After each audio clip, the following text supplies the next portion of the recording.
Côte d'Ivoire, Abidjan-Cocody a eu lieu ce mardi 5 septembre 2023. La cérémonie de présentation du rapport des observations indépendantes des élections, en abrégé OIDE de la FIDO, concernant les élections couplées municipales et régionales du 2 septembre 2023. Écoutons Dr Bouga Sako-Gévert.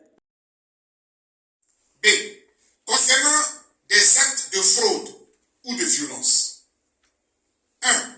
À propos de la fraude, les bénévoles de l'OIDE ont certes reçu des alertes de tentatives de fraude, mais aucune fraude n'a été formellement détectée. Est-ce à dire alors que ces élections du 2 septembre ont été sans aucune fraude? Pour la FIDOP, la possibilité de fraude n'est jamais à exclure de façon absolue au cours des scrutins, notamment en Afrique. En effet, la fraude étant très complexe, elle peut se préparer et se réaliser à plusieurs niveaux du processus électoral. Ainsi, 2 étapes devraient être surveillées et maîtrisées par toutes les parties prenantes dans le processus pour plus de transparence. Il s'agit d'une part de la liste électorale, avec des noms d'inscrits disparaissant ou se déportant parfois d'un bureau de vote A à un autre bureau de vote B, souvent dans une autre ville. Des cas de ce genre nous ont été signalés. Et d'autre part, il s'agit aussi du système des tablettes, qui pourrait être une piste de fraude, pourquoi pas, puisque la CEI reste seule à contrôler, à avoir l'accès au serveur principal des tablettes. Il s'impose donc de rendre ce système plus transparent. 2. La fraude ne saurait être brandie pour justifier des échecs pourtant prévisibles. Dans bien des cas, des candidats de l'opposition, se sentant en difficulté, ont tenté de se réfugier derrière une fraude imaginaire. Pire, il y en a qui ont tenté de manipuler l'opinion. Les observateurs de l'OIDE l'ont constaté à Gagnoa et à Yopougon. On vient de vous le dire tantôt. Ceci est à éviter pour ne pas allumer de feu de violence inutile. La CEI, mais également les autorités en charge de l'ordre public, devraient y veiller scrupuleusement. C. Appel aux partis politiques et aux indépendants pour plus de vitalité dans la vie démocratique en Côte d'Ivoire. Premier point, la suprématie du parti au pouvoir est-elle avantageuse pour la démocratie? La FIDOP dit non.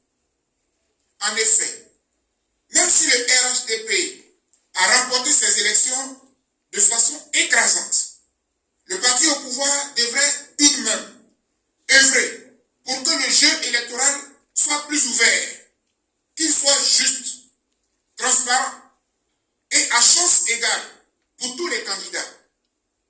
En cela, la transparence s'impose sur les listes électorales ainsi que dans l'occupation de l'espace médiatique à travers les médias publics, car à vaincre, sans péril, on triomphe sans gloire, comme l'a dit Corneille dans le Cid. Ce qui ferait noyer le sentiment d'un retour au parti unique ou d'une dictature rampante ou sournoise. 2. L'opposition ivoirienne devrait se remettre en cause et se réinventer pour donner un sens à la démocratie. L'opposition ivoirienne devrait tirer toutes les leçons de sa débâcle à ces élections du 2 septembre 2023. L'opposition devrait penser à mieux se préparer pour toutes les élections à venir. Par exemple, elle devrait penser à une unité, au lieu de se disperser et de s'affronter elle-même, ce qui paraît irresponsable. L'opposition pourrait aussi plutôt mettre en avant l'intérêt général en faisant le choix de meilleurs candidats lorsque cela est nécessaire. Troisième point, point, les indépendants élus devraient éviter de troubler le jeu démocratique. Être indépendant est un risque pour celles et ceux qui appartiennent à des formations politiques et qui sont des rebelles, qui se rebellent pour candidater. Mais également, être indépendant est un gage vis-à-vis du peuple pour celles et ceux n'ayant aucun parti politique. Alors, il s'impose aux indépendants d'assumer leur indépendance jusqu'au bout.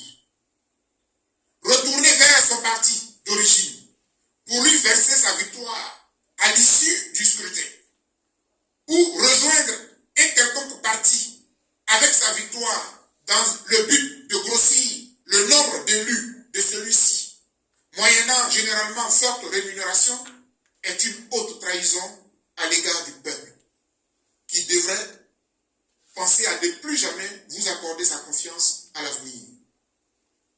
D. Enfin, concernant les manquements de la loi et aux principes démocratiques. Premier point, la loi relative aux collectivités, notamment la loi numéro 2012-1128 du 13 décembre 2012 portant organisation des collectivités territoriales, devra désormais être appliquée dans toute sa rigueur, notamment en ses articles 38 et 39 qui rendent inéligible tout conseiller municipal ou régional n'ayant pas participé sur un certain temps aux réunions du conseil. Deuxième point, pour une égalité et une justice entre tous les candidats, la FIDOC propose que certaines dispositions soient prises pour un plafonnement des dépenses de campagne électorale aux élections municipales, régionales, sénatoriales, législatives et surtout présidentielles. Présidentielles comme c'est le cas en France où il y a un plafonnement. Parce que sur le terrain, il faut le dire, certains en écrasent des adversaires par leur fortune.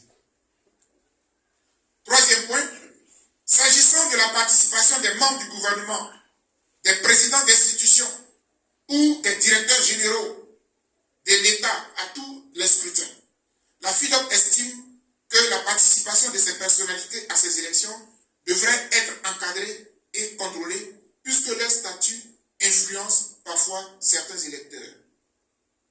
Quatrième point, quel sort devrait-il être réservé à des membres du gouvernement, des présidents d'institutions ou des directeurs généraux ayant échoué à des élections municipales et régionales?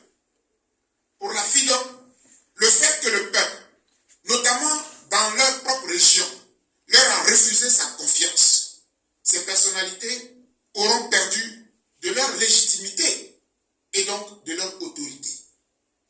Le président de la République devrait en tirer des conséquences et le cumul des postes devrait être remis en question. Dernier point 5. La question épineuse de la CEI est à régler pour une présidentielle de 2025 plus démocratique. S'il est vrai, j'allais dire, s'il est vraiment vrai que le RHDP a remporté haut les mains les élections municipales et régionales du 2 septembre 2023, alors une réforme profonde de la commission électorale indépendante ne devrait-on plus faire peur à qui que ce soit, encore moins au pouvoir. Ainsi, pour briser toute suspicion sur la CEI, certains agents ont souvent des familiarités avec le parti au pouvoir. La FIDOC recommande ce qui suit, qui devrait être pris en compte bien avant l'élection présidentielle de 2025.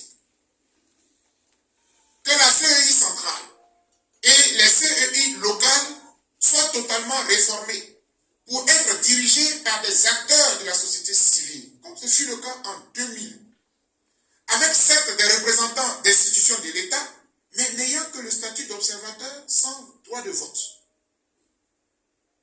Que le président de la CEI centrale, pour faire consensus, pour qu'il soit au-dessus de tout soupçon et indépendant dans sa mission, qu'il puisse être désigné soit par un appel à candidature, soit à l'issue d'un vote par des institutions de la société civile, soit même au suffrage direct ou indirect comme les sénateurs. Que la liste électorale soit auditée, toilettée et mise à jour en 2024, puis en 2025, avant la présidentielle à venir. Et enfin, que le système des tablettes soit mieux expliqué aux Ivoiriens pour plus de transparence dans le jeu électoral. Telles sont, mesdames et messieurs les journalistes, les recommandations finales de la FIDOP, la Fondation internationale pour l'observation et la surveillance des droits de l'homme et de la vie pacifique, tirées des enseignements du scrutin du 2 septembre 2023 en Côte d'Ivoire. Fait à le mardi 5 septembre 2023 pour la FIDOP, le président. Je vous remercie.